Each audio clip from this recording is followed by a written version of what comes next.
कौन है वो प्रहरी जिसके दम पर 125 करोड़ भारतीय स्वप्न लोक में विचरण कर पाते हैं? कौन है जो सीमा पर तारों की छांव में किसी बेयाबान में जाग रहा है जब पूरा देश सोता है? दिल को दहलाने वाली त्रासदियों और आपदाओं में कौन है जो आगे बढ़कर आपका हाथ थाम लेता है?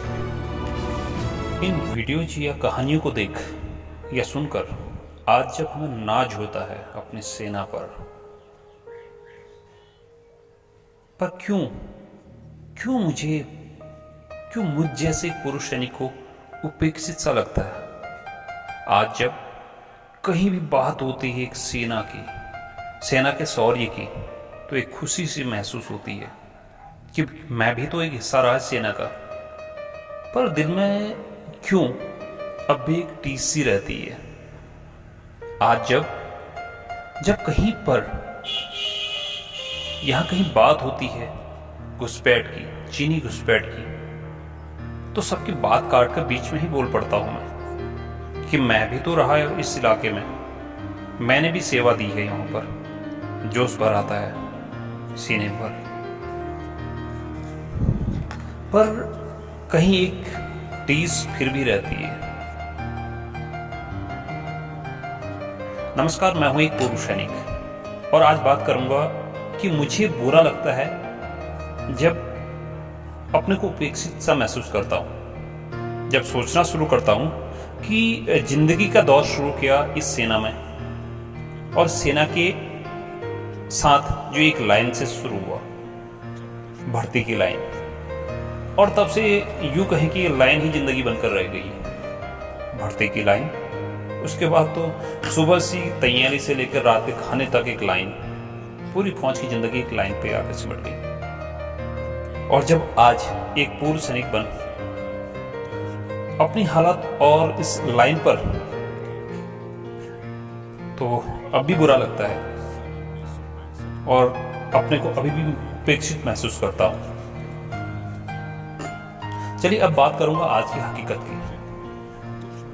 जब इस महामारी, कोरोना महामारी में कई महीनों को उससे बंद रहने के बाद बात आई कैंटीन के खुलने की, जो कि एक सुविधा थी पूर्व सैनिक बनने के बाद सेना की तरफ से मुझे, मेरे जैसे कई भाइयों को।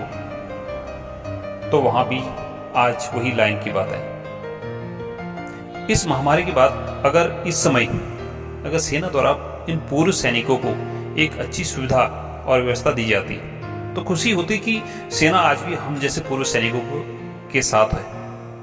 जब यहां पर इतनी अव्यवस्था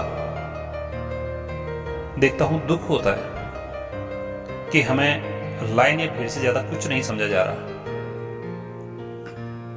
कई नियम निकाल के कभी इधर तो कभी उधर घुमाया जा रहा है हम जैसे पूर्व सैनिकों को। कुछ व्यवस्था तो होनी चाहिए। छोड़िए, कभी डॉक्यूमेंट्स के नाम पर, कभी मैसेज के नाम पर, तो कभी टोकन के नाम पर बार बार इधर से उधर दौड़ाया जा रहा है। क्या सर, एक चीज पूछना चाहूंगा, हम सब एक भीड़ ही है जिसको कभी भी आप जब चाहें दौड़ा सकते हैं इधर से उधर? हम जैसे पूर्व सैनिक हैं यहाँ, एक भीड़ ही नहीं है। और सोचिए, इसमें कई इतने बुजुर्ग हैं और काफी दूर दूर गांव से आते हैं। कभी उन बुजुर्गों के पसीने को देखता हूं तो मन में एक बात आती है कि जो पसीना कभी इस देश के दुश्मनों की मिटाने के लिए बहता था, आज अपने लोगों, अपनी सेना के आदेशों के से इधर उधर दौड़ने में उनके टपक रहा था। फिर भी अगर आप उसको एक भीड़ ही समझ रहे हैं, तो एक भीड़ मत समझिए। जल्दबाजी में मैं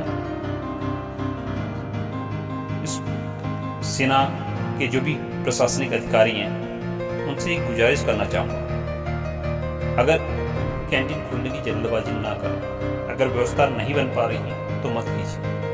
कुछ दिन कैंटीन और बंद कर दीजिए जब तक कि पूरी व्यवस्था आप शुरू न कर लें।